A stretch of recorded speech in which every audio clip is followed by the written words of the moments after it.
Bien, hay un tema interesante de estos últimos días que debemos enfocar, particularmente a quienes estamos en la zona sur del país, Hilo como el único puerto nacional fronterizo. Si recordamos, hace poco el Tribunal de La Haya ha señalado que juzgará la demanda de una salida al mar de Bolivia.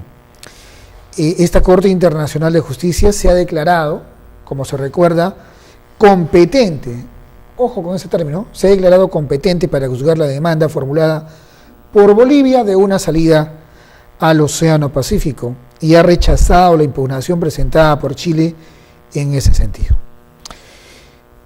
El tema puede quedar, digamos, en el aspecto de Bolivia-Chile, pero de alguna manera siempre va a tener algunas implicancias sobre el Perú.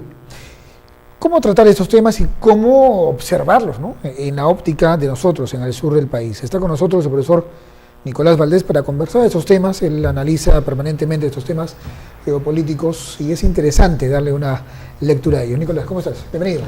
Buenas noches, Freddy.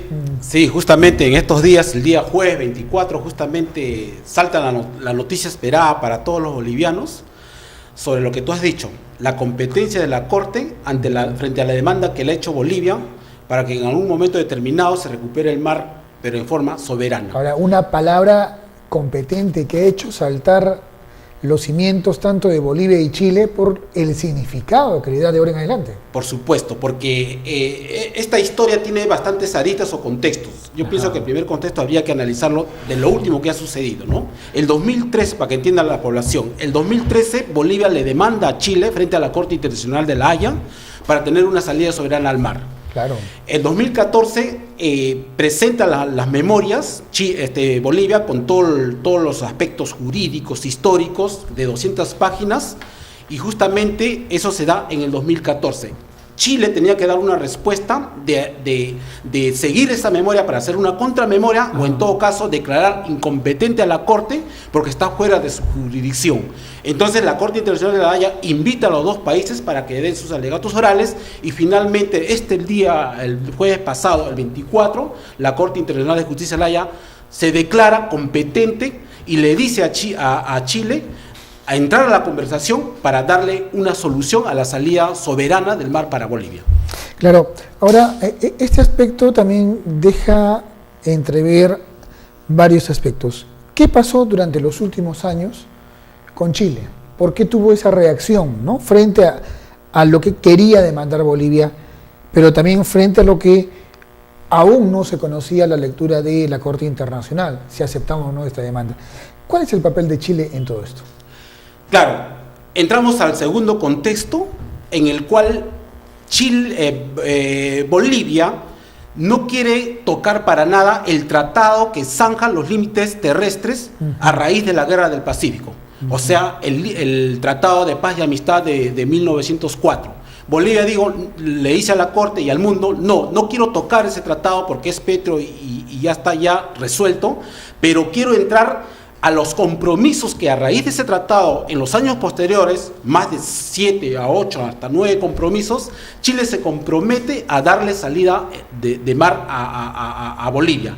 Estos compromisos significan para el pueblo boliviano una situación de jurisprudencia y en el cual que se tiene que resolverse sí o sí. Incluso son compromisos de alto nivel, de presidente a presidente, de canciller a canciller, de embajador a embajador. Por lo tanto, tiene pues una correspondencia jurídica y que Bolivia lo toma como suyo, que Chile tiene que darlo a saber y corresponder, porque históricamente es un pedido o un sueño boliviano de recuperar en algún momento su mar perdido a raíz de la Guerra del Pacífico. Ese es el segundo contexto que tiene que observarse, y la Corte seguramente, en base al veredicto que ha dado, incluso 14-2, ve esa posibilidad y que ahora sienta a los dos países en mesa para las conversaciones bilaterales que van a tener o las negociaciones realmente para buscar una solución geopolítica. Claro, se habla de algunas cronologías, ¿no?, sobre este particular, lo que ha señalado Nicolás. Se habla de cronologías, por ejemplo, entre 1879 y 1884, la llamada Guerra del Pacífico, Chile contra Bolivia y Perú. la lucha por el control del guano, el salitre, el cobre y la plata en el desierto de Atacama. Ojo, desierto de Atacama. Y el fin de la guerra, cuando Chile se anexó a territorios de Perú, departamento de Tarapacá y provincia de Arica, y Bolivia, ¿no? Y de Bolivia en este departamento litoral. Bolivia hace años busca este espacio, pero también ha usado varios temas. Mira que voy a buscar una salida, pero al mismo tiempo habla de su carga. Si no me das, voy a tratar de llevar mi carga por el país vecino. Pero este es un tema de antaño, y la pregunta va en ello, ¿realmente hasta dónde puede llegar todo esto? ¿Hasta dónde realmente Chile va a poder decir, bueno, acepto esta propuesta de la Corte de La Haya, considerando la última experiencia con el Perú? Ya. Históricamente, ahí entramos al contexto histórico, porque históricamente hay que ver varios aspectos. En primer lugar, Bolivia pierde la soberanía sobre su mar en un contexto de invasión, no de guerra. Porque cuando fue invadido el 14 de febrero de 1879, pierde a Antofagasta, y luego pierde Calama el 23 de marzo de 1879, por eso el Día del Mar, que es muy significativo para el pueblo boliviano, es el 23 de marzo, y recién la guerra se declara... El mar de Avaroa, que ellos llaman, ¿no? Exacto, de Eduardo Avaroa, donde se inmola con la famosa frase, rendirme jamás, que se rinda tu abuela, carajo, por decirlo así. Pero de todas maneras son palabras gloriosas y que levanta o exacerba el ánimo patriótico del pueblo boliviano. Recién la guerra se declara el 5 de abril, por lo tanto, lo que ha sucedido antes fue invasión. De tal manera que cuando se dio el tratado de 1904, ya había el tratado de Washington de 1980 que establecía claramente, es inobjetable, es prohibido la cesión de territorio cuando estás invadido o las Fuerzas Armadas de otro país están en tu territorio. Por lo tanto, ese tratado mismo de 1904 es prácticamente con pies de gelatina. Pero asimismo Bolivia, frente a esta demanda que le ha hecho a Chile, no quiere tocar el tratado porque sabe que la cosa se le puede complicar, pero está buscando la figura jurídica del compromiso histórico que le ha hecho Chile, ya antes del Tratado de 1904, en el Tratado de 1895, en el cual Chile se comprometió a darle a Bolivia todo lo que significa de la caleta de Víctor hasta la quebrada de Camarones, en el caso que perdía el litigio o que tenía en el tema de Tacna y Arica, o en todo caso un territorio afín si ganaba el litigio de Tacna y Arica o el famoso plebiscito. Entonces, incluso estaba especificado en ese tratado, pero más allá del 1904 hubo compromisos tales en la Liga de Naciones en 1920, 1926, en 1950, en el Pacto Charaña de Pinochet y Banzer en 1975, la agenda de los 13 puntos de Evo y Bachelet en 2007, etcétera, en varios contextos históricos en el cual Bolivia se compromete, no solamente verbal, sino bajo documentos y bajo representantes de una nación como presidentes y embajadores, darle una salida soberana a este problema de Bolivia hacia el Pacífico. Sí, pues cabe precisar que fueron 14 votos a favor, 2 en contra en este tribunal de la Corte Internacional de La Haya para dar paso al tema que sí es competente para resolver este tema. Vamos a la pausa, volvemos porque también hay interrogantes interesantes sobre nuestro país, ¿no? O sea, ¿cómo debemos estar nosotros como vecinos frente a estos dos otros vecinos, Bolivia y Chile? Volvemos.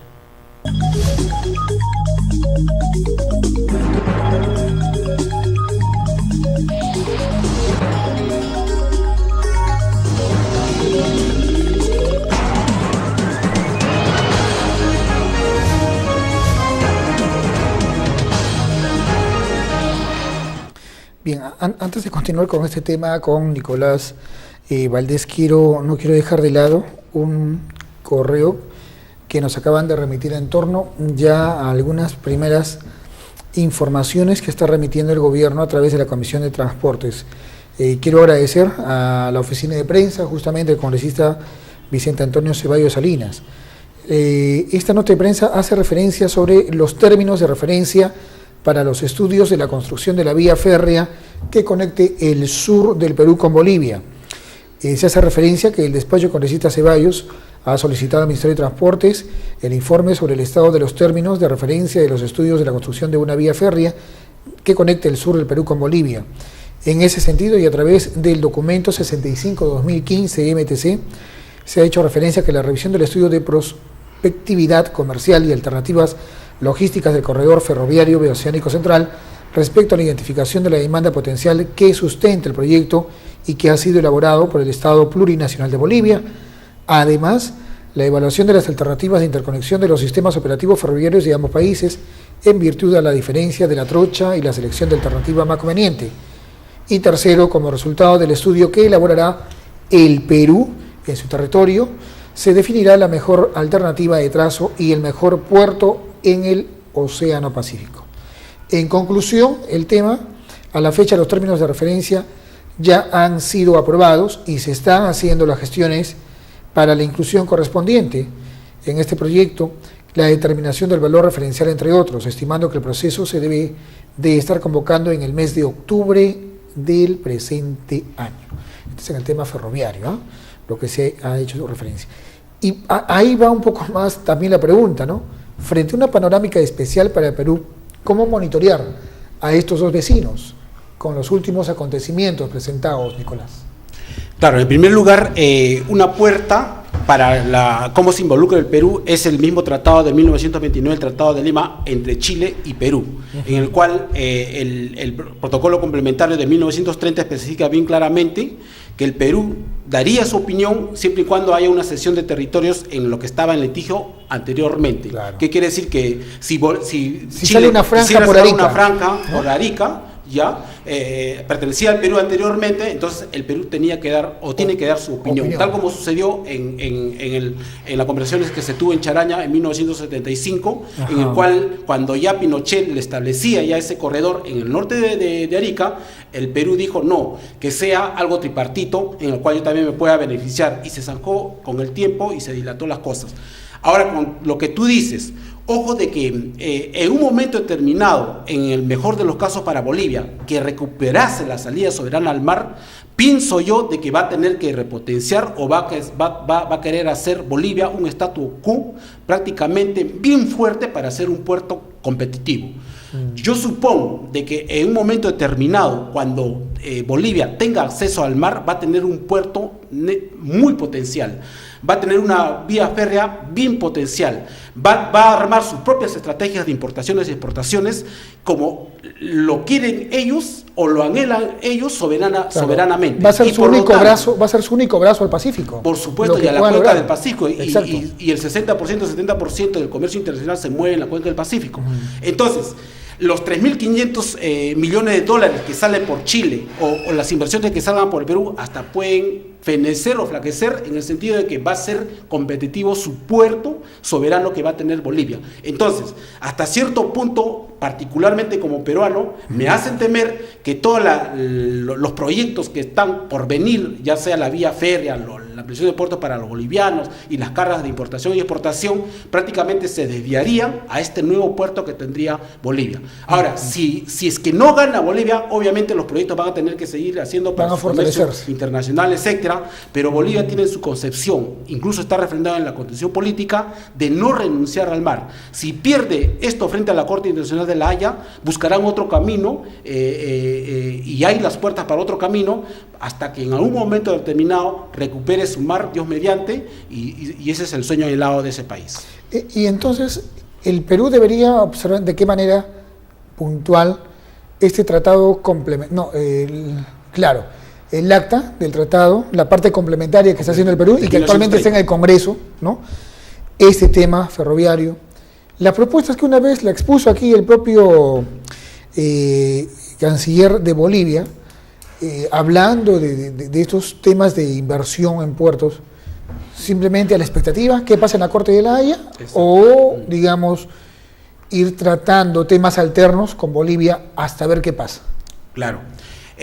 Estos temas se manejan a manera de diplomacia, porque una manera de presionar a Chile para que Chile, como quien dice, le agarre más sentido a esta demanda boliviana, es pues jugar al Perú.